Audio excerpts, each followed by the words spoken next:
where you get 50% of the marks are allocated for that question. There are 2 questions in the question paper. 50% of marks go to the question 1 and the rest go to question 2. So in last year, last batch ethics paper, we have given 2 questions,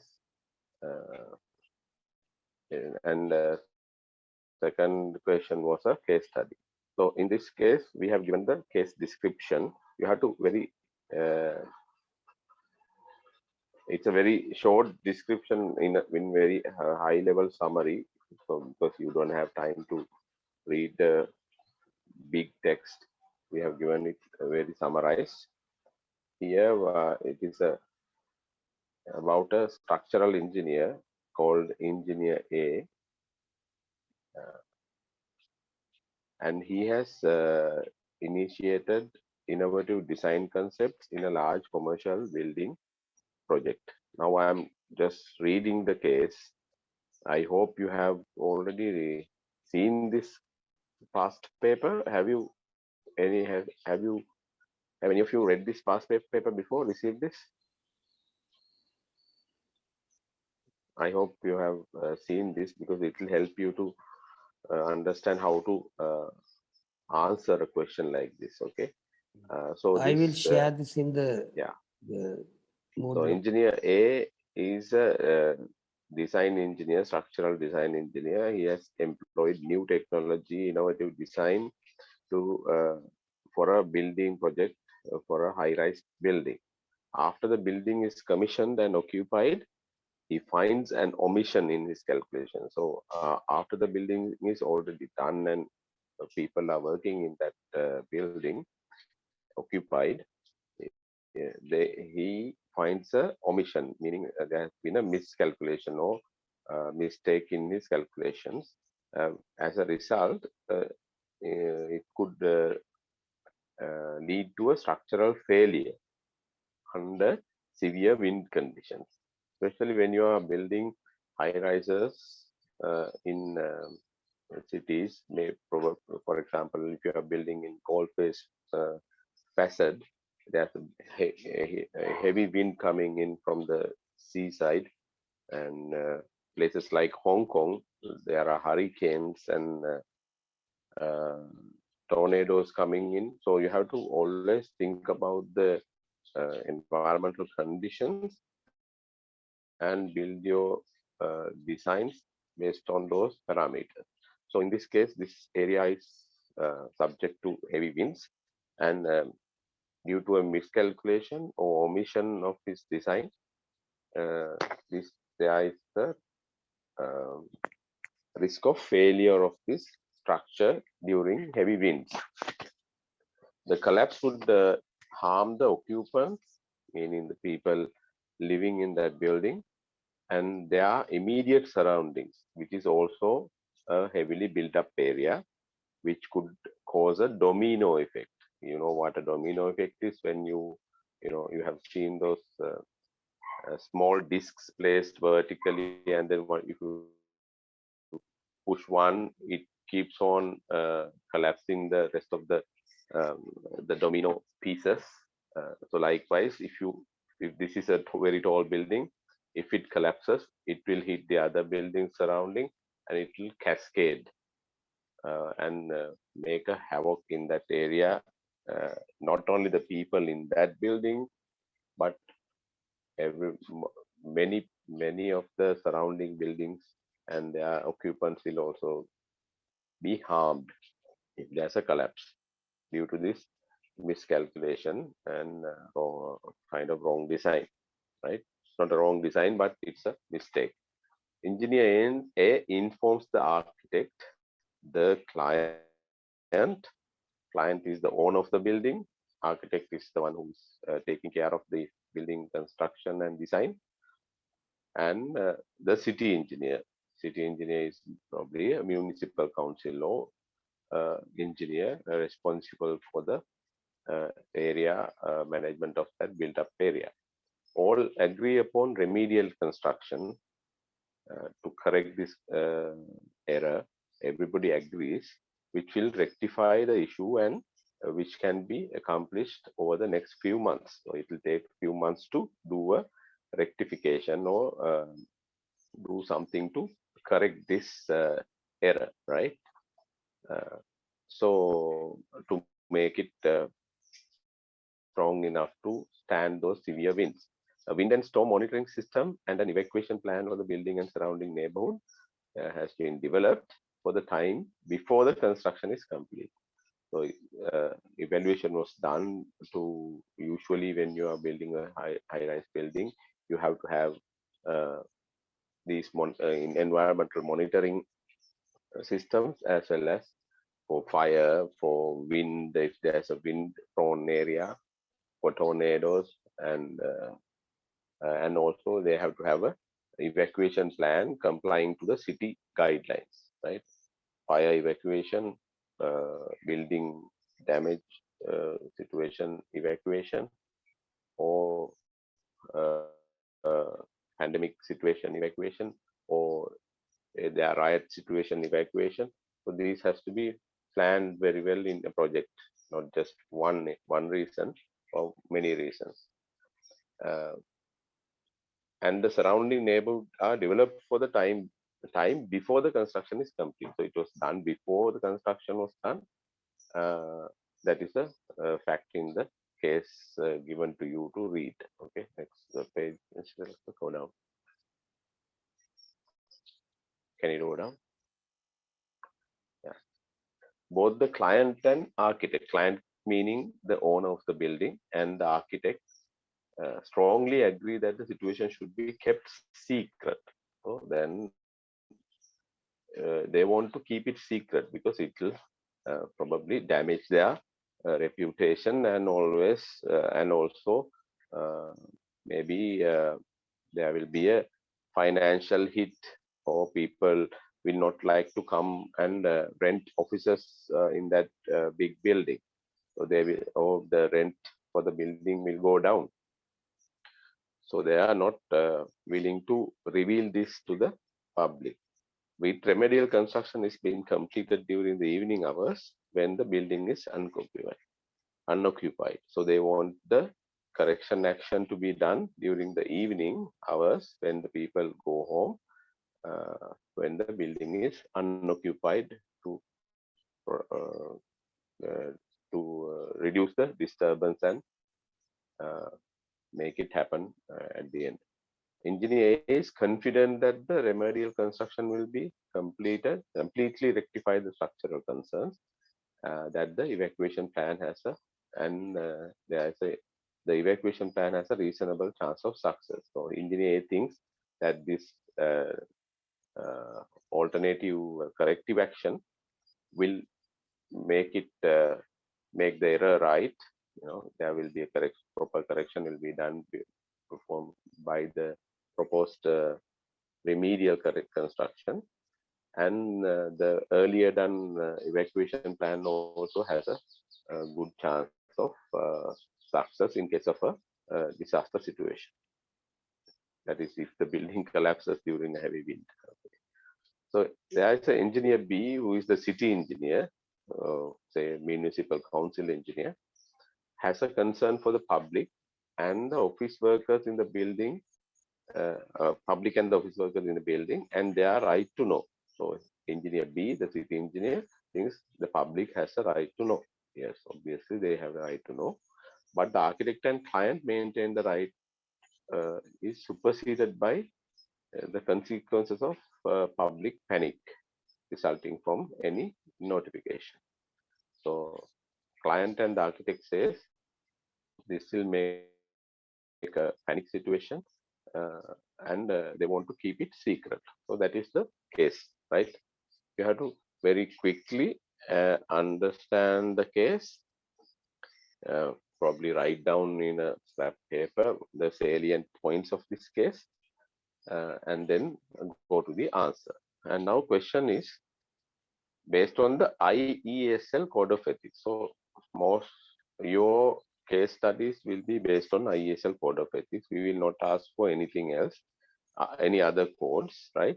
So you have to read the IESL codes, go to the website, read it, understand it, and a little bit at a high level, memorize it. Okay, you don't need to memorize the numbers and everything, but in the question time, the exam time, it will be open book. You will have access to the uh, PDF or the website.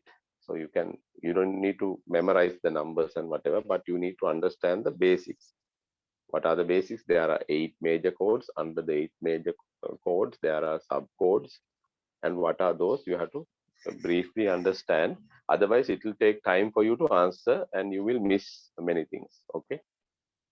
So this question you have to answer based on ISL Code of Ethics. And any other questions coming for your exam will be based on ISL Code of Ethics. So question 1 is, so the question is very structured in such ways in a sequence of thinking pattern. So question part 1, identify the major issues in this project and what corrective and preventive measures have been taken by engineer A, the structural engineer, to mitigate the risks. So here you have to identify the major issues, right? What are the issues? I think you have to now start speaking. Now you read the question. If you have already read it better, so now I explained the situation. What are the major issues? Somebody has to speak, and then you can use the chat box also to send your answers. You have to tell me what are the issues that you see in this case.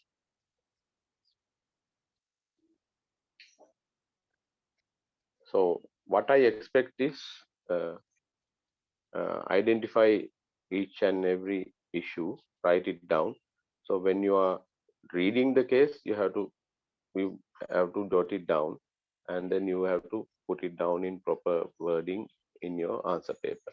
And each of the issues you have to say what are the corrective or preventive measures that have been taken. Maybe for some issues they have not taken any corrective or preventive. Some they might have. We have to identify issues and say what are the things they have done to correct it or prevent it. Okay, somebody can speak. Can we name people? Yeah.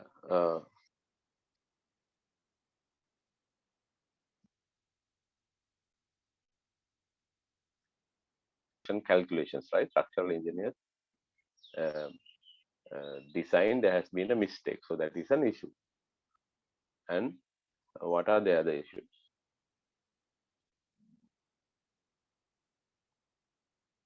Yeah.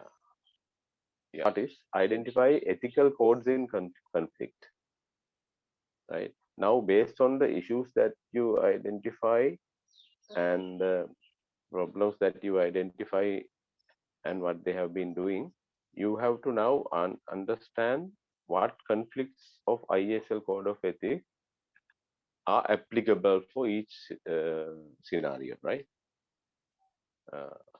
For that, as I said earlier, you have to have a good understanding of how ISL codes are structured, what are the areas covered under each code, okay? And list down the main codes and each subclause with relevant code numbers, okay? So current with the current ISL code, you have to identify the main code applicable and also the subclauses. In each main code, there are different subclauses. Not everything will be applicable. So if there are 5 subclauses, only maybe one subclause could be applicable to this case, right? And then you have to write it down.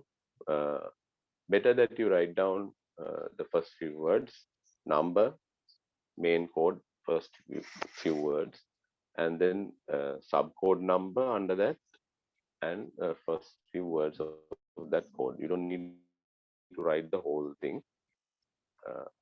And then number 3, list down the identified codes in 2 above in order of priority. So if you have identified 2 codes, basically we are talking about the main codes.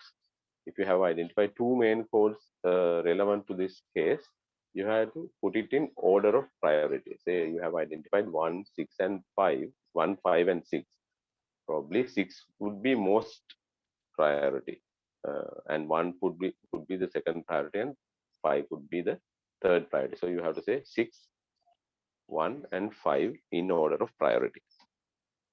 If you are an engineer A, explain your recommended line of actions in this situation. So this is where you have to think. You just don't have one answer here, right?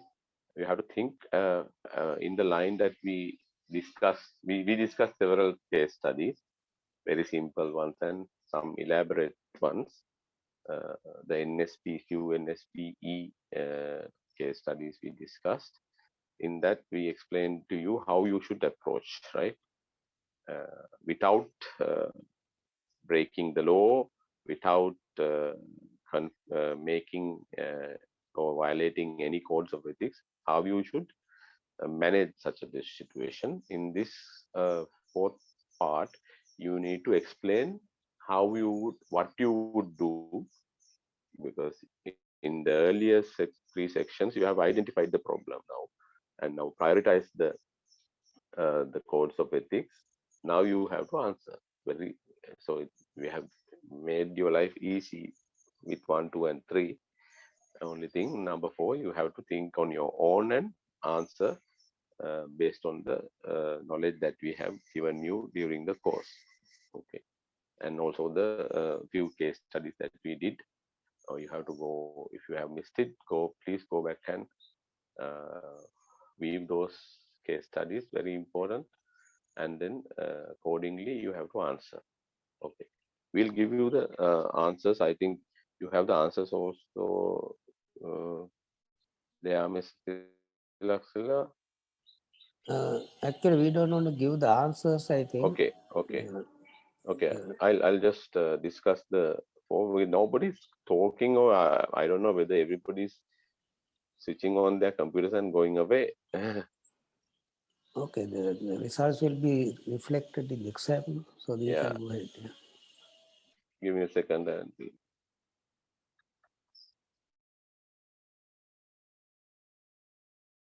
Understood the codes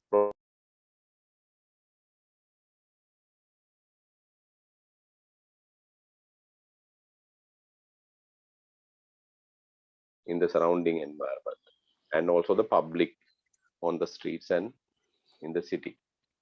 Second issue, the failure of the building may cause a domino cascading effect and will lead to a major catastrophe if there's a failure.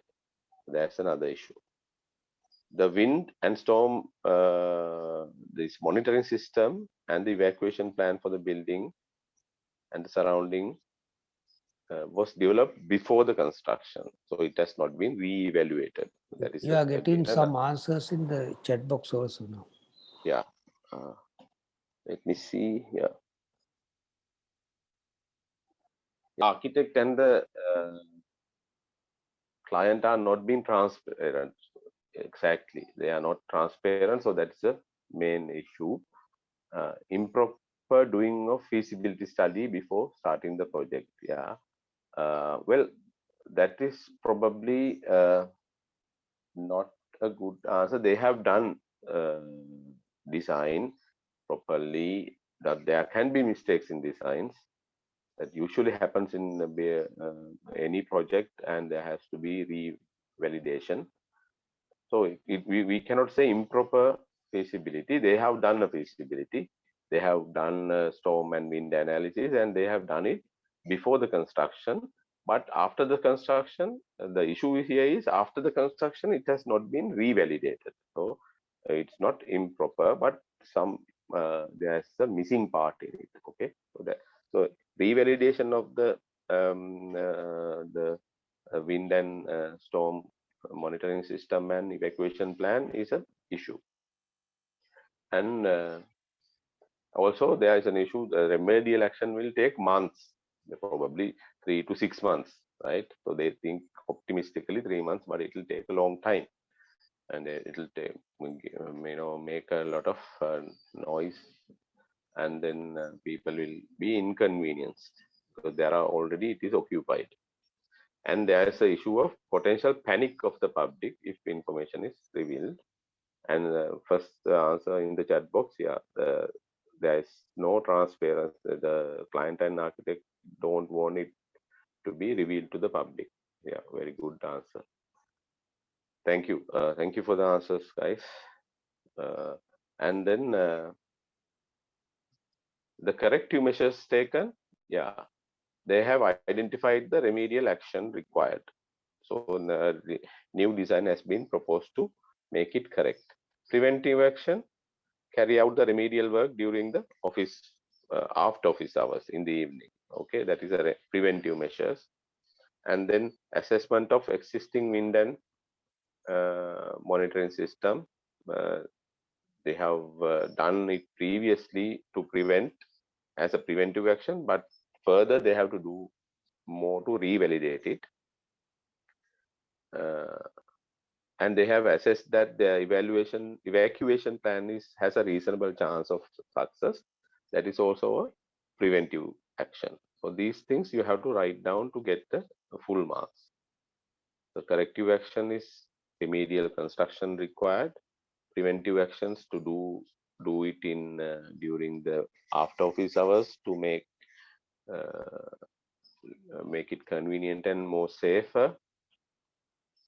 And then wind and storm analysis, revalidation they have to do. And then they have evaluated there is a reasonable chance of success of the evacuation plan. So these have been done as preventive measures, right? So that is answer one for the question part one. So now we will come to the ISL code of ethics. What are the applicable codes? Can somebody write it? Go to the website. Everybody, you can go to the ISL code of ethics site and see whether clause 1, 2, 3, 4, 5, 6, 7, 8, which is applicable. Now, if you think of it at very high level, if you remember the codes of ethics at very high level, now you have the answer for the question part 1. You know there is a problem of transparency. There is a problem of safety, health, and welfare of the public. Okay. So these are the basic two things that are now conflicting, and that is the dilemma situation here. Okay. So first thing, there is a risk for the public. Second thing, there's a requirement to make it secret. As the first student says here, there's a issue of transparency. So keep it secret versus public safety. These are the two major clauses. So where does public safety come in? Yeah, you have to type the number. You have to remember that is it 1, 2, 3, 4, 5, or 6, or 8? This one you have to remember because this is the whole purpose why engineers are. Thank you. That is NB or ND, right? Clause 1 exactly. Anybody else? Any other answers? Is it clause 1?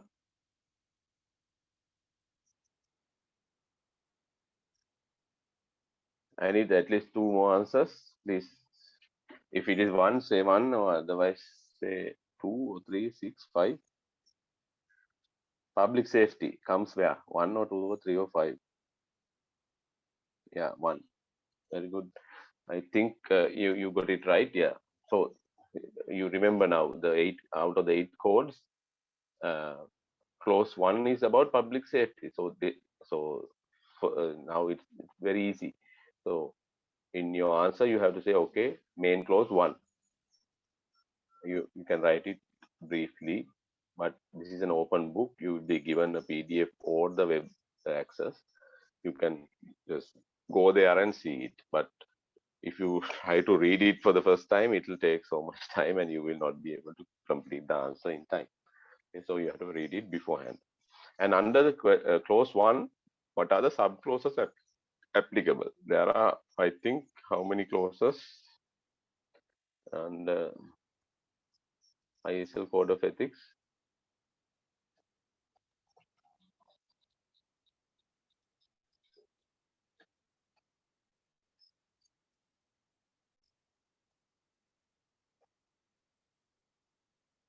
The web, and you will see there are 9 sub-clauses. Okay. And out of these 9 That is in sub-clauses clause, also you need, clause 1, yeah, no? Clause 1. yeah, clause 1, 9 sub-clauses, and not all will be relevant. Now for example, let's see, okay. Shall be objective and truthful writing professional reports. Does it apply? I don't think it applies because they have not done anything wrong in truthful reporting in the project. Okay. Shall endeavor at all times to maintain engineering services essential to public's welfare. This is also not directly relevant. Shall work in, you have to identify only the directly relevant items, not very slightly relevant, only the very directly relevant. So here the public safety is the question. Shall work in conformity with recognized engineering standards. It is also not relevant. They have conformed to the standards. Shall not participate in assignments, create conflict of interest between the client's employee and public. So there is no conflict of interest when it comes to public safety, but it might relate a bit because there is a requirement to keep it secret. Okay, so let's just keep it ticked. You don't need to write it yet. And then number 1.5, shall in the event of being overruled pertaining to the safety, inform their clients or employers of the possible consequences. Yeah, this is relevant, right? So 1.4 is kind of relevant. 1.5 is also relevant because there is a safety and issue here for the public and the community, the surrounding community. So you have to inform the client and the employer about possible consequences and inform them, notice their obligations as professional to inform the relevant authority and make a notice and in writing to the employer and tell them that they have an obligation to inform the relevant authority, which is probably the municipal council or the building authority or any, for example, urban development authority, right? You have to inform them. You have a obligation to inform them. So 1.5 is relevant. 1.6 shall contribute to the public discussion on engineering matters. It is not relevant directly because it could be after the project, maybe you can do that, but it is not relevant in this particular situation. Having knowledge of any alleged violation of code. So there is no violation of code. So currently in this current situation, there's no violation of code. They are trying to correct some errors. That's perfectly okay. Shall not knowingly participate in any act based misappropriation of public funds, not relevant not relevant at all actually in this case. 1.9 shall actively contribute to well-being of society when involved engineering projects, technology, where appropriate. Mr. Asela, can you share this? I am on another computer looking at this because it makes okay. my life Okay, easier. go ahead. That's right. I'll try to first zoom in.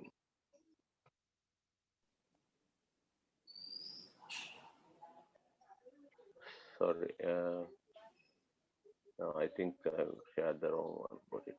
Here under clause 1, so we said the 1.1 is not relevant directly. 1.2 is not directly relevant. 1.3 not directly relevant. 1.4 is relevant. there can be a conflict of interest between client, employees, and the public. So 1.5, yeah, relevant.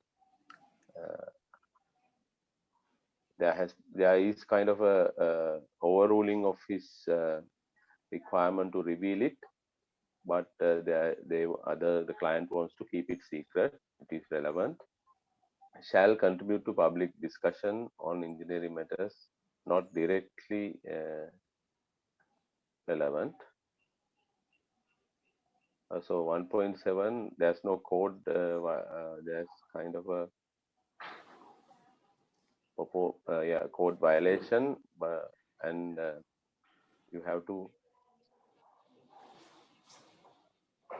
furnish such information to the authorities. So there's no waste of public funds. So 1.8 is not relevant. Well-being of the society. So that 1.9 is also not directly relevant. Okay. And then we go to the, so that is one. And then where does the confidentiality, well, now they want to keep it secret, right?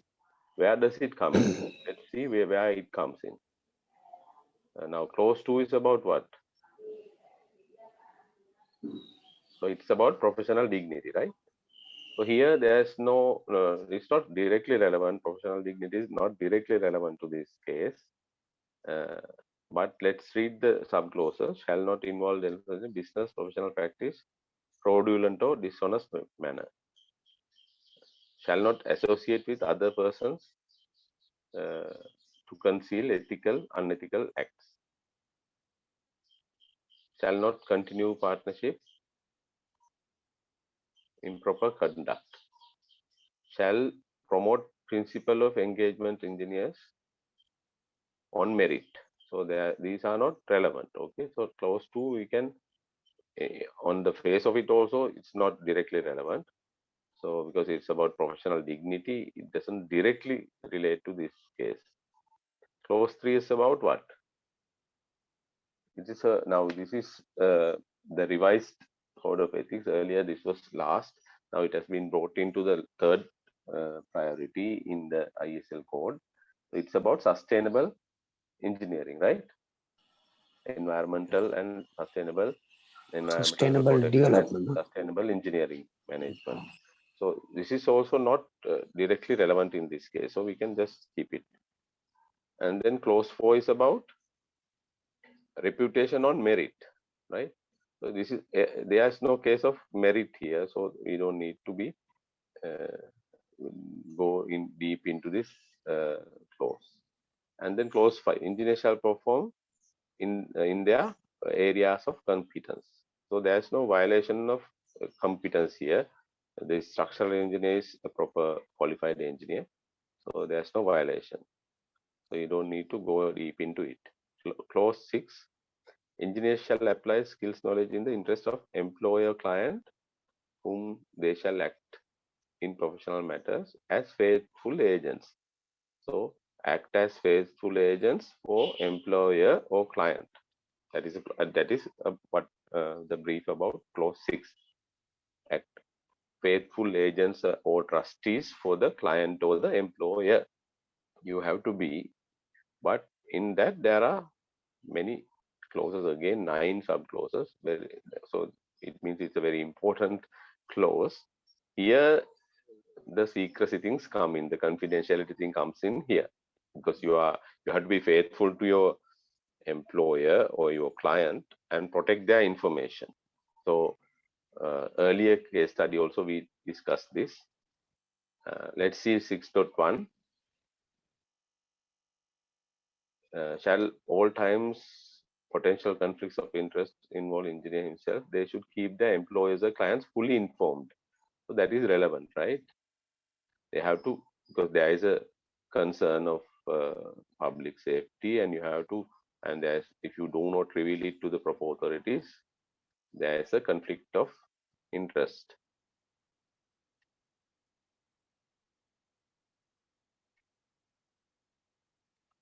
including financial, which should lead to probably what this one says about if conflict of interest in financial or such matters. So this is not actually, sorry, I'm sorry about it. So it's not relevant because here it says if you have a conflict of interest about this project that you are doing or something that you do for the employer or the client, you should not participate in that project, right? For example, if your brother is the contractor, you have to say, my brother is the contractor, I cannot engage in this project because there is a conflict of interest, right? So that is not relevant here. 6.2, shall when acting as administrator's contractor impartial with. Yeah, this is about contracts. It's not also relevant. Shall not accept No, I think compensation. Astel, you don't know the all details. Yeah. So now they can go So through this and they can find out. No? yeah, financial or other consideration, accept gratitudes, shall not accept commission fee, shall advise clients, project will not be viable. Yeah, that is kind of relevant because there is a risk of viability if there's a risk, right? In this 6.7 is relevant. 6.8 is the main clause relevant here. Disclose confidential information gained in the course of employment without express permission, except where public interest and safety is involved, right?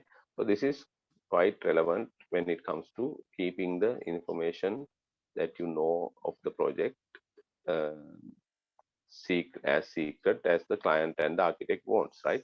So 6.7 and 8 is relevant, but 6.8 is more relevant. So that is where you have to make it more priority. So with this, I think clause 7 is about what? You have to give evidence in a truthful and objective manner, not directly relevant, but if it comes to a situation where you have to give evidence, if the building collapses after, then it becomes relevant. Now it is not relevant. Clause 8 is about uh, continuous professional development. It is also not relevant. So here, the two major clauses relevant are clause 6 and clause 1, right? So now, initially, when you think about it, yeah, secrecy and less transparency issues you can see as an issue, and then public safety issue. So you have to, if you have a good reading of the ISL code, you will know that it is first public safety is clause 1. This making information confidentiality is about clause 6. So you immediately you have to go to clause 1, clause 6, and then find out what are the relevant sub clauses and write it down, right? If you write the major relevant clauses, you get full marks, but don't write those are not relevant at all, right? The sub clauses not relevant. If you write it, there's no, you are not getting mark, where probably negative marks. I don't know whether we are going to give negative marks. So that is the answer for that.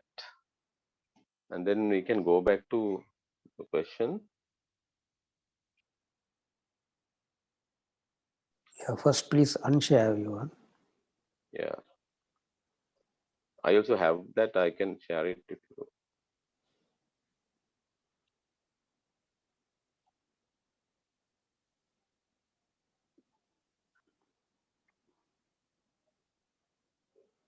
Yeah, I'm sharing now. So in that, list down the identified codes in order of priority. So first priority is clause 1 is priority 1. Keeping it confidential is priority 2. But you can think like that and put it down. So if you, and also the sub clauses, you have to put it in order of priority. Now in clause 6, the confidentiality thing comes higher priority, and the other clause above it comes next. Okay, that is the order you have to put it down. And then number 4 is the most important answer. It has 15 marks here. You have to explain what is your recommendation. Okay. So in this case, for example, These answers are very open, no? yeah, this is open and it is very subjective, and you have to think critically and write down as a proper engineer, right? So I'll just stop sharing this.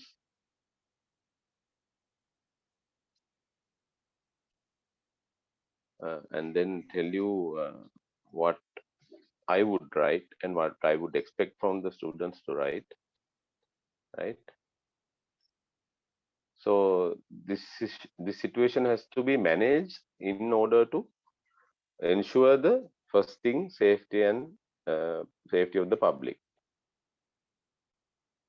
which is the paramount responsibility of an engineer under clause 1. So that is your write-up. While protecting the client's and your employer's reputation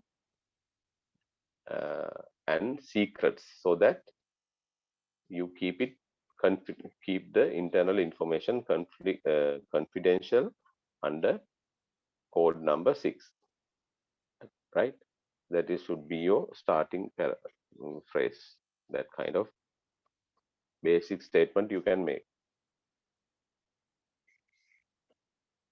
And to manage this situation, what you should do now, the client is asking to keep it secret, don't reveal it to the public.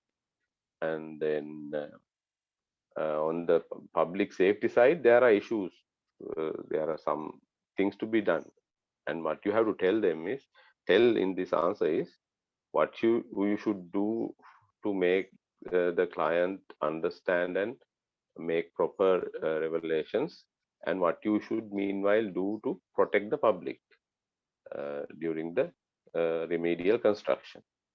These things have to come in the answer. So first thing I would say, analyze the potential dangers to the public with probability of occurrence and level of impact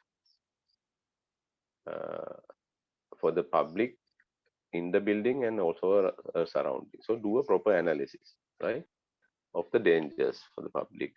Just not thinking loud, but you have to do it with a professional. Get together some professionals and assess the risks. Verify the remedial construction designed by an independent consultant. Now, initially also they have done the design and there has been a mistake. So don't do that mistake again. You have done a corrective design, get it verified by a third party consultancy firm. And if they also confirm, then that is better and you don't have a risk further. You are reducing your risk of making a mistake again. Considering the dangers to the public, inform to the client and the architect in writing, informal, uh, uh, under the ethics of code number 1, right? They will have to inform the pub and tell them to inform the public authorities of with proper analytics report you did in the point number 1. Okay, with the analysis you did in point number 1, you have to inform the client and the employer formally about this situation and the violation, and then ask them to inform public authorities, and then recommend to vacate the premises and the surrounding danger areas with immediate effect. And before that, you have to assess the storm and wind conditions and prepare a proper plan of evacuation, right? And we have to reassess that, because after the build it has not been done. Maybe the conditions have changed because the build environment changes, wind patterns also change. And coordinate with the client and the public authorities to prepare a mitigation plan with a proper communication plan to avoid panic. Okay, well, as soon as this is heard by the people surrounding and in the building, they will start to panic. So you have to very carefully arrange a communication plan to the authorities and the public. Don't reveal it to the media immediately. It will create a lot of panic in the society. And also fast track the remedial construction and finish as early as possible to reduce the damage to the business, right? So once you reveal it properly, communicate it properly, it will not do any damage to the company, the investor of the building, because it will make them more, brand them as more responsible people, right? Because they had done the proper thing and avoided risking the lives of many, and take all precautions to avoid damage to the existing structure during the construction. So these are the things that you have to come up with. So first thing, how to manage the client and make them do the correct thing. Don't keep it secret, but manage the situation without making panic in the public. Second thing, as an engineer, you have to formally inform them and reanalyze, revalidate, uh, get a third party consultation, revalidate the design, revalidate the evacuation plan, revalidate the fire plan, revalidate the uh, remedial construction design, and do it as fast as possible to reduce the damage to the business. So there is a win. So you have to always go for a win-win situation where the public wins, the employer and the client also wins, and as an engineer you also win, right? Because you protect the your professional ethics. So that's the kind of answer. You have to just put it down in point form, and this part is the most creative part, and it gets more marks.